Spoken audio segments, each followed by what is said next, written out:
A ideia de pastor é uma ideia que foi muito bem trabalhada pelos cavaleiros templários. Eles tinham já em mente construir as religiões, e não só a religião do cristianismo, mas eles precisavam do yin e yang, de ter o cristianismo como uma base do lado bom e as outras religiões do lado do mal, e o seu herói sendo o judaísmo. Então eles criam um vilão. O vilão seria o islamismo, o herói seria o judaísmo, e a mocinha que seria salva seria o cristianismo. E todos os filmes de Hollywood retratam esse enredo, eles trazem essa história.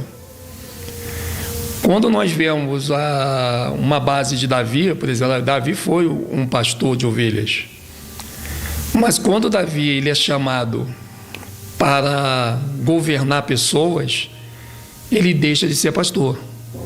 O Davi não poderia assumir um governo com a titularidade de pastor, porque pastor dirige animais. E o Davi, ele iria dirigir pessoas, então ele passa a receber o título de rei. Por isso o rei Davi.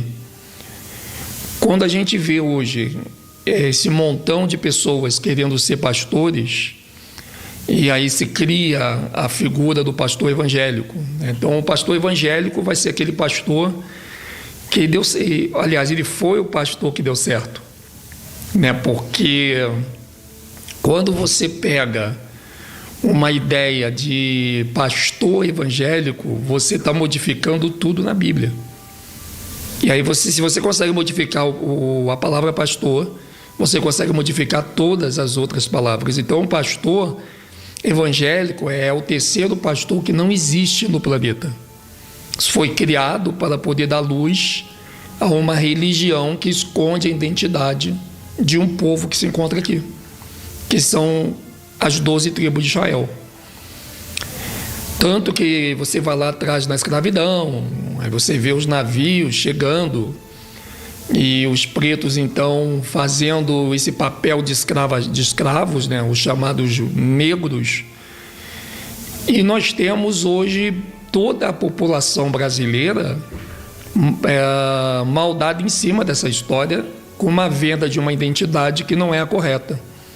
Você chega para uma pessoa de cor preta hoje no Brasil, um índio talvez, e você pergunta qual é a tua origem. E a origem ela vai muitas vezes começar dentro do navio tráfico negreiro. Mas isso foi uma profecia de Deuteronômio, capítulo 28, no verso 68, que eles voltariam de navio ao Egito.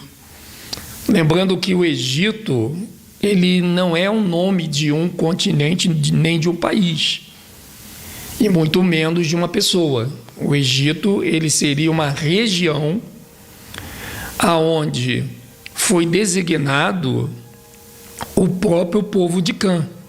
Aí você vai entender a terra de Canaã a partir do povo de Canaã. Então, quem era Canaã? Era filho de Cã. E aí ele foi dado povoar esses territórios. Mas houve aquele problema lá, que o Cã viu o pai nu dentro da arca, o Noé. E aí essa dádiva ela sai de Canaã e ela vai parar nas mãos de Sem. E o Sem vai passando de geração a geração até chegar do seu povo, que eram as 12 tribos. Tudo isso teve objetivos, tratativas, né? Não que Yahweh só trate com os semitas, mas ele trata com todo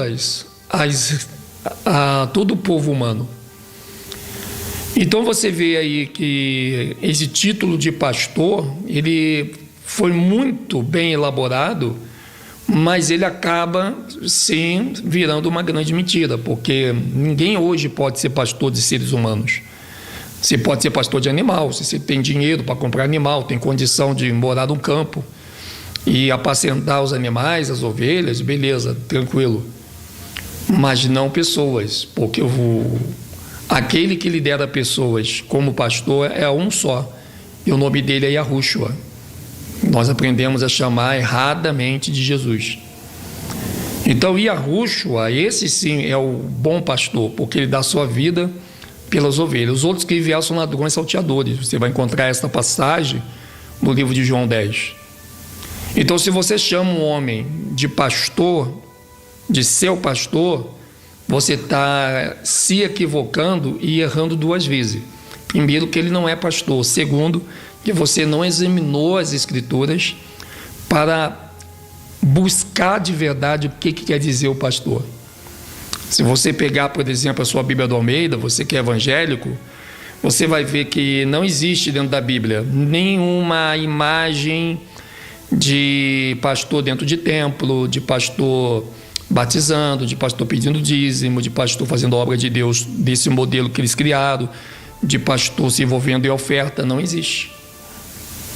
Mas eles forçaram uma barra, eles repetiram isso, em cima do palanque, que eles chamam de altar, porque até isso está errado, não existe altar dentro de prédio. E também, se isso que eles chamam de altar fosse altar de verdade, eu diria para você uma coisa: não haveria nenhum deles vivo até hoje, porque o altar não se sobe, Você vê, o único ser humano que ficou em cima de um altar foi Isaac. Mesmo assim, Isaac não subiu, ele foi colocado para ser sacrificado.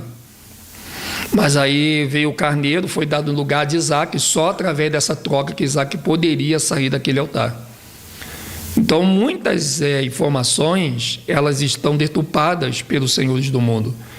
Os maçons, eles transformaram o cristianismo nas coisas do Criador, e ficou muito parecida, porque de certa forma eles vão usar a Bíblia do Almeida, e aí é que está um grande problema, porque eles estão usando a Bíblia do Almeida para poder fazer valer um preceito que não é verdadeiro, que não existe, que não funciona.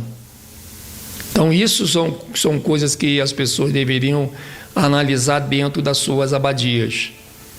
Então, o que a gente precisa ter um olhar? Talvez você vai dizer: mas se eu não tenho que ter um pastor homem hoje, nem ir para um templo, como é que eu vou ser salvo? Como é que eu vou buscar minha salvação? Aí eu faço a pergunta para você: nesse modelo que você busca a tua salvação, dentro de uma igreja, com um pastor, aonde é que está na Escritura a confirmação disso? Aonde na Bíblia que sustenta esse modelo de ser salvo? Eu tenho que ir para uma igreja, ouvir a palavra de Deus. Aonde é que está escrito isso? A Bíblia não manda o povo ouvir a palavra de Deus, Ela manda o povo examinar. Quando você examina, você tem que examinar o quê? As Escrituras. Ela não manda você procurar alguém para examinar, ela manda você examinar. Não é ir para um templo e ouvir a palavra de Deus. Se a palavra de Deus está na Bíblia, o que você vai fazer lá dentro? Se você tem a Bíblia na tua casa. Então ninguém nunca parou para pensar. Aí criaram a ideia de que ninguém pode ler a Bíblia sem a ajuda de um pastor, sem a cobertura de um líder. Isso tudo foi uma invenção do cristianismo. Não tem amparo na Bíblia para isso. Então são situações que a gente tem que parar para analisar, que estão extremamente erradas. O povo tem que começar a abrir os olhos.